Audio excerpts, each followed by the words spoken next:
ਅਸਲਾਮੁਅਲੈकुम अम्मा जी। वालेकुम अस्सलाम। अम्मा जी कित्थों आए हो ਤੁਸੀਂ? ਅਸੀਂ ਲਾਹੌਰੋਂ ਆਏ ਹਾਂ। ਲਾਹੌਰ ਤੋਂ ਆਏ ਹੋ ਤੁਸੀਂ? ਹਾਂਜੀ। ਇਹ ਤੁਹਾਡਾ ਕੀ ਲੱਗਦਾ ਹੈ? ਇਹ ਮੇਰਾ ਬੇਟਾ ਹੈ ਜੀ। ਅੱਛਾ, ਕੀ ਮਸਲਾ ਸੀ ਇਹਨਾਂ ਨੂੰ? ਇਹਨੂੰ ਮਸਲਾ ਸੀ, ਇਹਦੇ ਦਿਮਾਗ 'ਚ ਰਸੌਲੀਆਂ ਦਸੀਆਂ ਸੀ। ਦਿਮਾਗ 'ਚ ਰਸੌਲੀਆਂ ਦੱਸਿਆ ਸੀ। ਸਟੇ ਤੇ ਦੱਸਿਆ ਨੇ, ਜੋ ਸਟੇ ਹੈਗਾ ਇਹ ਤੁਸੀਂ ਆਪਰੇਸ਼ਨ ਕਰਾ ਲਿਓ ਸੋ ਤਾਂ ਠੀਕ ਹੈ, ਨਹੀਂ ਤਾਂ ਵਰਨਾ ਇਹ 2 ਦਿਨ 1-2 ਦਿਨਾਂ 'ਚ ਫੌਤ ਹੋ ਜਾਵੇਗਾ। ਬਹੁਤ ਹੋ ਜਾਏਗਾ, ਇਹ ਡਾਕਟਰਾਂ ਨੇ ਕਿਹਾ ਸੀ ਇਹ ਤੁਹਾਨੂੰ? ਡਾਕਟਰਾਂ ਨੇ ਸਾਨੂੰ ਕਿਹਾ ਸੀ। ਫਿਰ ਤੁਸੀਂ ਕਰਵਾਇਆ ਇਹਦਾ ਆਪਰੇਟਰ? ਫਿਰ ਇਸ ਆਪਰੇਸ਼ਨ ਕਰਵਾਇਆ। ਫਿਰ ਇਹਨੂੰ ਸਿਰ ਦੀ ਦਰਦ ਚੜੀ। ਫਿਰ ਇਹ ਬੇਹੋਸ਼ ਹੋ ਗਿਆ। ਅੱਛਾ। ਫਿਰ ਉਸ ਨੂੰ ਇਹਦਾ ਸੀ ਰਾਤ ਤੇ ਰੋ ਤੇ ਕੱਢੀ।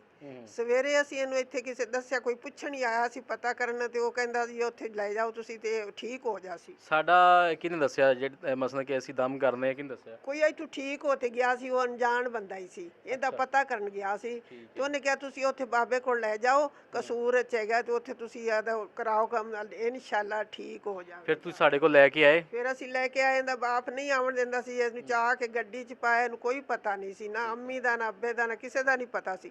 ਅਸੀਂ ਇਹਨੂੰ ਲੈ ਕੇ ਗੱਡੀ 'ਚ ਪਾ ਕੇ ਆਏ। ਗੱਡੀ ਵਿੱਚ ਦਮ 2 ਕਰਾਏ। ਅੱਛਾ। ਫਿਰ ਅਸੀਂ ਜੀ ਗੱਡੀ 'ਚ ਤੁਸੀਂ ਦਮ ਕਰਵਾਏ, ਮਸਲਾ ਫਿਰ ਟੋਟਲ ਦਮ ਕਿੰਨੇ ਹੋਏ ਸੀ? ਟੋਟਲ 21 ਦਮ ਹੋਏ ਸਨ। 21 ਦਮਾਂ ਦੇ ਵਿੱਚ ਫਿਰ ਇਹਦੀ ਕੀ ਸੂਰਤ ਹਾਲ ਬਣੀ? ਇਹਦੀ ਸੂਰਤ ਹਾਲ ਇਹ ਬਣੀ ਜੀ, ਇਹ ਬੋਲਦਾ ਨਹੀਂ ਸੀ। ਤੀਸਰੇ ਦਿਨ ਇਹ ਨਾ ਬੋਲਣ ਲੱਗ ਪਿਆ ਸੀ, ਅੰਮੀ ਸੱਦਣ ਲੱਗ ਪਿਆ ਸੀ।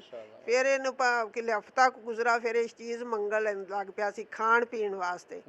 ਫਿਰ ਅਸੀਂ 7 ਦਿਨ ਤਾਂ ਬੜੀ ਇਹ ਉਵੇਂ ਅੰਜੂਰਾ ਹੀ ਜਿਹਾ ਰਿਹਾ ਤੇ ਕਿਸਲੇ ਮੰਗਦਾ ਸੀ, ਕਿਸਲੇ ਨਹੀਂ। ਸਾਰੀ ਦਿਹਾੜੀ ਸੌਂਦਾ ਸੀ, ਬੜੀ ਆਲੂਦਗੀ ਹੋ ਜਾਂਦੀ ਸੀ। ਫਿਰ ਅਸੀਂ ਜੀ ਉਹ ਆਏ 7ਵੇਂ ਦਮ ਤੇ ਫਿਰ ਬਾਬੇ ਨੇ ਕਿਹਾ ਜੀ ਤੁਸੀਂ ਹਫਤੇ ਵਿੱਚ 2 ਦਮ ਕਰਾਉਣੇ। ਫਿਰ ਅਸੀਂ 4 ਹਫਤੇ 2 ਦਮ ਕਰਾਉਂਦੇ ਰਹੇ।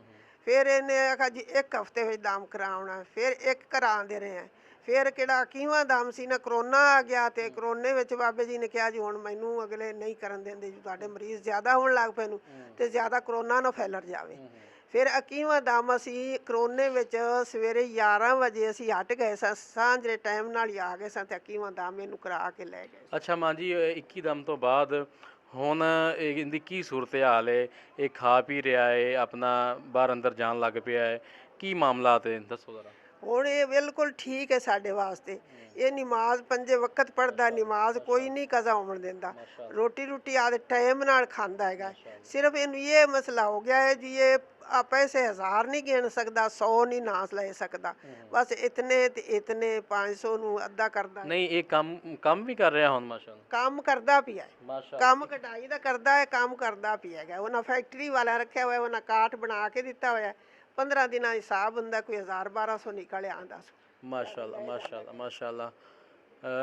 ਜੀ ਮੋਹਤਰਮ, ਜਿਵੇਂ ਤੁਸੀਂ ਸੁਣਿਆ, ਇਹ ਸਾਡੇ ਮਾਂ ਜੀ ਨੇ, ਇਹ ਲਾਹੌਰ ਤੋਂ ਆਏ ਨੇ ਔਰ ਇਹਨਾਂ ਦੇ ਬੇਟੇ ਨੂੰ ਬ੍ਰੇਨ ਟਿਊਮਰ ਸੀ ਔਰ ਇੱਕ ਨਹੀਂ 3 ਰਸੌਲੀਆਂ ਸੀ ਦਿਮਾਗ ਦੇ ਵਿੱਚ। ਔਰ ਡਾਕਟਰਾਂ ਨੇ ਆਪਰੇਸ਼ਨ ਇੱਕ ਨਹੀਂ 3 ਦਫਾ 4 ਦਫਾ ਆਪਰੇਸ਼ਨ ਕੀਤਾ, ਲੇਕਿਨ ਉਹਨਾਂ ਨੂੰ ਕੋਈ ਸਮਝ ਨਹੀਂ ਆਈ। ਫਿਰ ਮਾਸ਼ਾਅੱਲਾ ਇੱਥੇ ਆਏ ਨੇ, ਦਮ ਕਰਵਾਏ, 21 ਦਮ ਕਰਵਾਏ ਨੇ। 21 ਦਮ ਦੇ ਵਿੱਚ ਮਾਸ਼ਾਅੱਲਾ ਅੱਜ ਤੁਹਾਡੇ ਸਾਹਮਣੇ ਭਾਈ ਸਾਹਿਬ ਬੈਠੇ ਨੇ, ਖਾ ਪੀ ਰਹੇ ਨੇ, ਕਾਰੋਬਾਰ ਕਰ ਰਹੇ ਨੇ, ਮਸਲ ਸਾਰੇ ਮਾਮਲਾ ਠੀਕ ਨੇ ਔਰ ਅੱਲਾ ਇਹਨਾਂ ਨੂੰ ਤੰਦਰੁਸਤੀ ਸਿਹਤ ਦੇਵੇ। ਤੁਹਾਡੇ ਅੱਗੇ ਵੀ ਬਾਰ-ਬਾਰ ਅਪੀਲ ਹੈ ਕਿ ਕੋਈ ਮਰੀਜ਼ ਇਸ ਤਰ੍ਹਾਂ ਦਾ ਹੈ ਤੁਹਾਡੀ ਨਜ਼ਰ ਦੇ ਵਿੱਚ ਜਿਹੜਾ ਲਾ ਇਲਾਜ ਕਰ ਡਾਕਟਰਾਂ ਨੇ ਕਹਿਤਾ ਹੈ, ਇੱਕ ਦਫਾ ਜ਼ਰੂਰ ਤਸ਼ਰੀਫ ਲੈ ਕੇ ਆਏ। ਬਹੁਤ ਸ਼ੁਕਰੀਆ।